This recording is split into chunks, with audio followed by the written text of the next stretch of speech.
Hello everybody, welcome to another video. Today we are going to be looking at the Honda CR-V Hybrid Touring. This is, to be honest, this is my first time in a CR-V in a very long time. I've not been in one of these things for, optimistically, 15 years. So this is, it's a real education for me. I've been looking forward to this one, truthfully. As usual, let's start with the outside. What do we think? Side profile. This is new for the 2023 model year. This was the redesign. It was 2023, right? Yes, it was. So this is the sixth generation of this car. It looks great. It's beautiful. I love the proportions. I love the balance. The roof line is isn't too high. The door line is higher than one might expect. It's not too boxy. It's fabulous. It flows nice. It's really good looking. Plastic trim. Drive me bonkers. But anyway, other than that, I really like the way it looks. Has a nice stance, etc. We get what is kind of becoming the ubiquitous, or at least the design language for the Honda grille. Yeah, and it looks really nice. It's got really pretty headlights, very discreet, etc. Just two little strips there, and that's about it.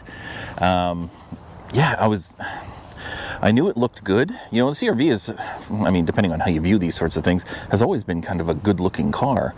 And this redesign has only really improved upon that. I love the way this thing looks. Absolutely stunning, you know, for a normal, everyday SUV. In the back, let's take a peek here. So we get our cargo area. Of course, the CR-V has remained 5-pass, which is damn well better because there's... Yeah, don't make this a 3-pass, please, no matter how big they make it. You get, this one comes with a really great cargo area mat. I recommend that because life is messy, but you get lots of space. A lot of space in this car. You're gonna notice that's a theme in today's little presentation. So you get lots of room. The cargo area is excellent. I had the occasion to do a airport run in this thing. Squeezed 4 full-size suitcases in here and a couple of handbags. So excellent work. Well done, Honda. If you're going to make it bigger, make it more useful. The second row, I don't know what it looks like on camera, but it is cavernous. It is huge. It feels a little like, I spent a little bit of time in the Ioniq 5, and that struck me by its interior space. It doesn't look that big outside, but it's got a huge interior space. And this, man, this second row is phenomenal. First thing my kids said when they got inside was, "Dad, look at the space." These rear seats recline to some extent, and it makes it feel sort of limo-y back here. I love being in the, actually I shouldn't, let me clarify. I don't like usually being in the back seats. It drives me absolutely bonkers, but it's nice back here. It really is. It's a beautiful place to be. 3-pass. You get the usual center console, etc., with cup holders, but you can adjust the seats and the leg room. Oh my word! Look at this. I'm behind myself. I have almost a foot of leg room here. I mean, what the hell is that? I can't believe it. It's incredible. My oldest son, who is my height, well, just a bit taller than me now, I hate to admit, sat back here behind my wife with little issue. You can see how reclined the seat is, etc. He just had tons of space. We were driving yesterday, and my wife said she wanted to try out the back seat, and said, "I cannot believe how far away I feel from the driver." She was kitty corner, and I'm like, yeah, it's just unbelievable the space in this thing. Tons of headroom. I've got at least 4 inches, so you could, yeah, I mean, you can do real adults back here. Man, this back row is phenomenal.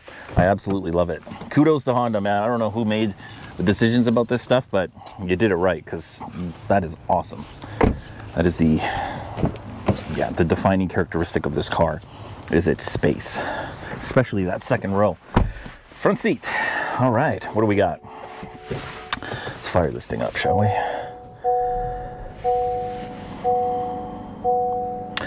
All right, let's start with the dash cluster. So we get a digital display here on the left. It gives you, since this is a hybrid model, it gives you all the electric gubbins, etc. You can tinker with some of the items there or whatever, you know, change it to the information you want to see. Fixed speedometer on the right, kilometers only, no mileage, no miles per hour. It's interesting. And yeah, that's that. A pretty standard Honda steering wheel. What I like is this matte plastic on the trim pieces on the high traffic areas. They still have some piano black in here, but you're not going to touch that as often. I don't anyway. So it's not going to, yeah, it's just not going to wear poorly. You know, piano black should be banned, right? It's gross. There's quite a bit of it in this car, truth be told. You look at these trim pieces, etc. But one thing they did do was add this weird texture pattern here, and it's all over the, it's everywhere, and that will hide scratches like a champ. And this stuff just doesn't scratch like it would in the center console area. Speaking of which, there is none here really, which is nice to see. A little piece here maybe. But that's it. Otherwise, it's just matte black, and that will age much better than piano black. Ask Mazda owners about that. So let's talk about here. Let's start from this end because I want to end on the infotainment system there. Center console, lots of space, holds a charging cable quite nicely. 2 cup holders, holds a large coffee with too much cream and sugar in it, just nice as well. What you do get, which I hope they don't get rid of, is a shifter. You know, you put your foot on the brake, you reach and you shift, right? I mean, how cool. I love that. I don't, you know, I get it, buttons, whatever, etc. You know, this has plenty of buttons and that's fine, but don't change that, please. I love that. Really good. Electronic e-brake. I do wish there was a handle e-brake, but I know why they switched that around. Space saving and packaging reasons, etc. Wireless charger, etc. This touring model, top shelf model, so it comes with every toy, but you do get wireless charging. 12 volt, which is really cool. We're losing 12 volts, 12 volt power sources in cars. It's all going USB, and I think, yeah, those are important. If you work in your car like I do, like I spend hours sitting in my car pecking away at my laptop, and I have to have a charge, like a power source for it, and this is the way to go. So when I have a car that doesn't have that, I notice it and it sucks. Environmental controls, etc., all buttons, dials, it's whatnot, perfect. You get this ubiquitous, I think I've seen it in 3 or 4 Hondas now, this honeycomb grill thing they got going on here. I repeat, cleaning that would be nightmare, but it looks cool, and that's, you know, that's the thing, isn't it? And then the infotainment system. I wanted to end on the infotainment system because it's actually not bad. This is, I think, the same one you get in like the Civic. You get it in, was it in the HR-V too? I can't remember.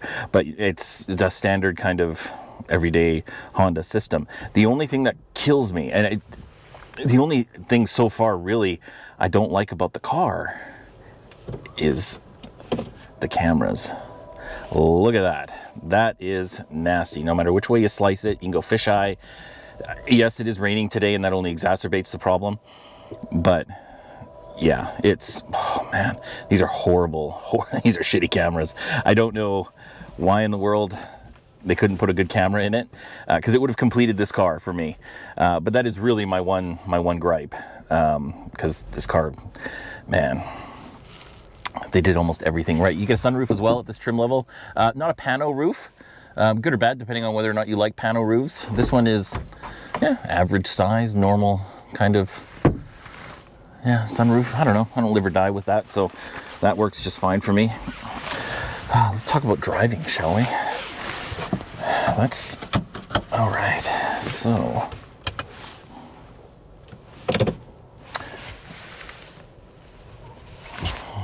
check. Yeah, we're still recording. Perfect.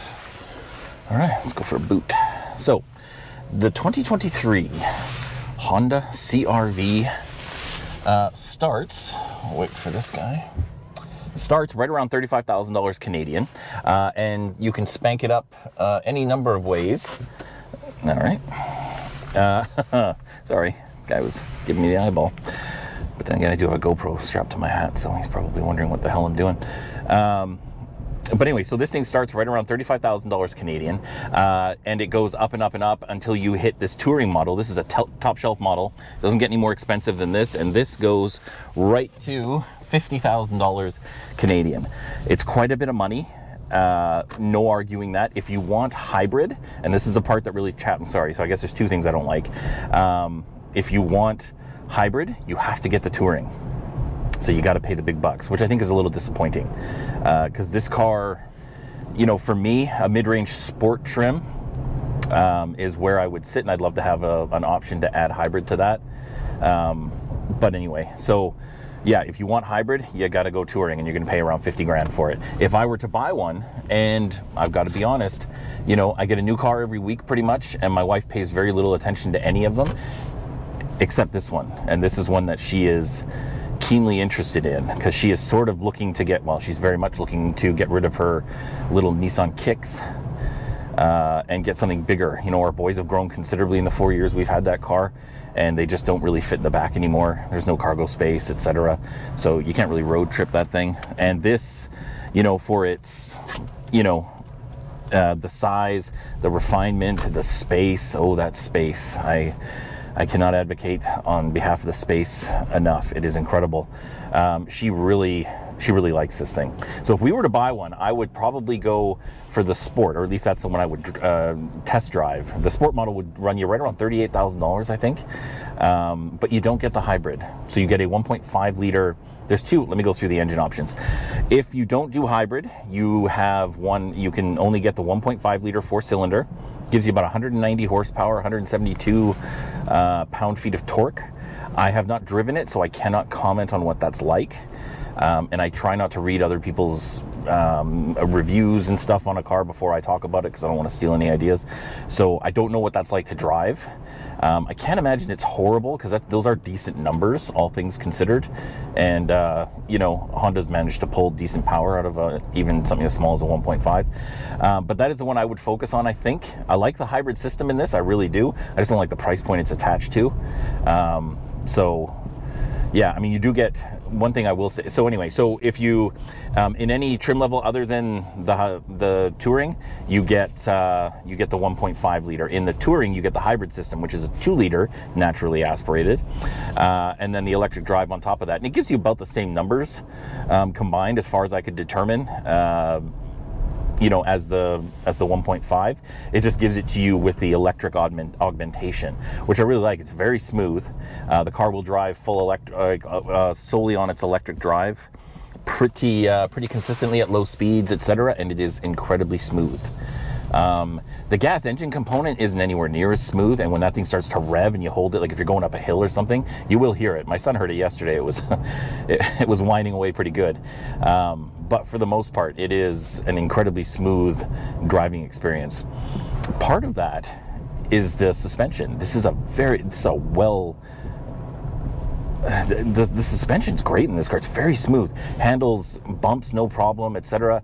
They don't make, excuse me, running out of breath, or voice. They don't make an attempt to make this thing particularly sporty. They simply, it is what it is. Which is cool. You know, it's very comfortable. It has 3 drive modes. So you can have Econ, which is completely nutless, Normal, which is what I've been driving most. So this is the CR-V is very excuse me, very comfortable. I was stunned when I got in. The seats were soft, rather, you know, supportive, etc. It was really, it was nice right from the go. And then I started driving, and it handles bumps in the road well. It's, you know, it doesn't, as I said, it doesn't pretend to be sporty. It's very comfortable. It's designed to be, you know, used by a family, I assume. And yeah, I love it. It's very surprising. This car has done nothing but surprise me for the most part. And most of that's been positive throughout my time with it. I absolutely love, I've loved my time with this car. It's been great. What else? What else should we talk about? Where does it sit in the world of mid-size SUVs? In non-luxury 5-seater SUVs, the most competitive market in all of cardom, I'm sure. Cardom, is that a thing? I don't think that's a real word. But anyway, yeah, there are so many of them from every manufacturer you can imagine. I would have, when I drove the HR-V, I was really disappointed in that car. Felt like it cut corners. Nobody seemed to care. You know, it was just designed to fit a slot in a sales list. This, I mean, people gave a shit about the design of this car, you could tell, and it's really great to see. You know, the CR-V stacks up well against things like, you know, the RAV4, of course, etc. You know, the Hyundai Tucson. It's so many choices. The Kia, was it Sportage, I think, over on the Kia side. You know, you have so many choices, and you would not regret choosing this. Honda clearly decided to fight hard with the CR-V, and because of that, you get a really, really great car. It's pretty competitively priced. I was speccing it out versus some of its competitors, and if you want, like, let's just take this one as an example. If you want a full spec, a hybrid model, you're going to be looking around the same money no matter who you choose. A good competitor is, on paper anyway, is the RAV4 hybrid. So that's going to come in right around the same amount of money as this. And of course you get a Toyota, right? Which is a company I respect as much as I respect Honda. And those are the two I respect the most. So yeah, I think, yeah, you have a lot of choice in this segment, and this is a good one. Well, I guess that's it. That's the 2023 Honda CR-V. Very, very interesting experience with this car. I guess I wasn't expecting what I got. And what I got was, for the most part, great. New cameras, Honda, please, please. Other than that, God, it's good. So good. Yeah, give it a drive. If you're in the market for a car like this, go drive this thing. You will be very pleasantly surprised. And if I ever get around to driving one with the non-hybrid version, I'll let you know what I think. Maybe I'll do a short. Sometimes people do shorts. Anyway, have a great day, guys. We will see you when we see you. Cheers.